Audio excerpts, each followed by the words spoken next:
speaking of what we could do with resources, Ghanaian students at UK universities would like some of those resources. And for the next story, we'll go to The Guardian, and it reads, Ghanaian students at UK universities face deportation and funding crisis. Group asks Keir Starmer, who is the Prime Minister of Britain, for help to persuade Ghanaian government to pay backlog of student fees and living allowances.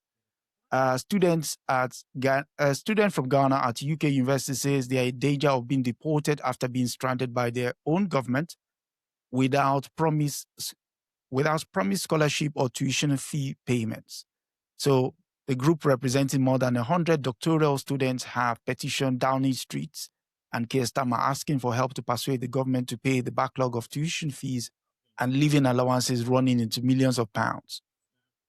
The president of the group said some have already been deported by the Home Office after the universities withdraw their registration for non-payment, while others have been evicted from their accommodation or forced to borrow money to survive.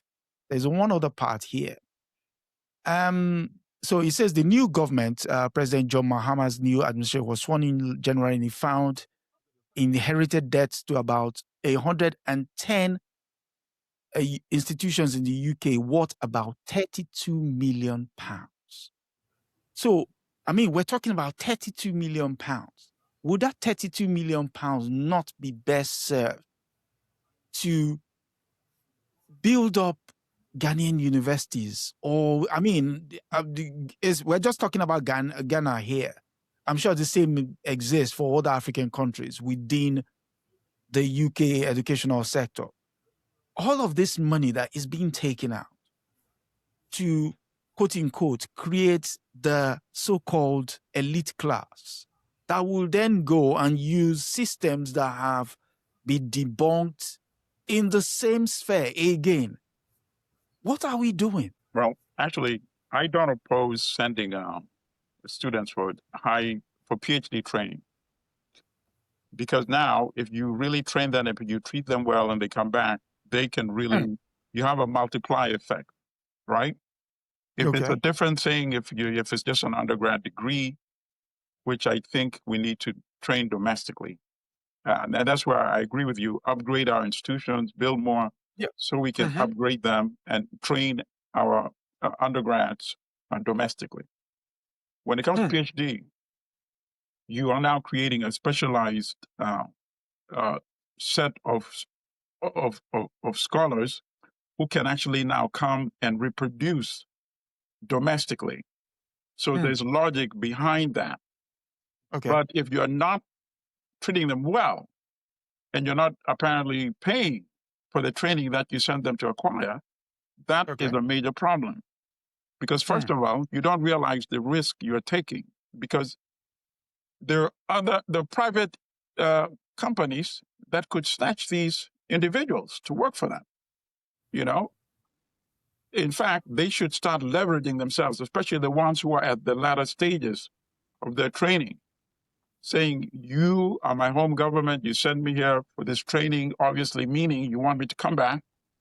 But if you're not paying for it, why should I be beholden to you? So I'm making myself available. Now let them start competing for you. They're taking for granted that, the British are going to be lenient. How are you going to expel PhD students? Well, I guess apparently they had not been doing it, but now they're doing it, right? Yeah. So if I'm one of those PhDs, I would now leverage by going to private, depending on what your field is, of course, right? Or specialization. I imagine you can go to a corporation and say, listen, if you're willing to cover the remaining cost of my training, I'm already 80% there, I can come and work with your corporation. Boom.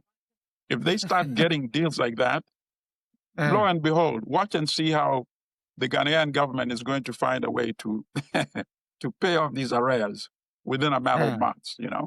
Right now, they're taking them for granted that what can these students go anyway? So now they're actually appealing to the British government, because sometimes they know also that there are Africans there who don't take the words of other Africans seriously. So now let's go to a European and let the Europeans speak to the leadership in Ghana. And of course, it's embarrassing, and it might, now you're seeing all these statements coming from the Ghanaian government. It may actually lead to some sort of remedy, even if it's not a complete remedy. Sister?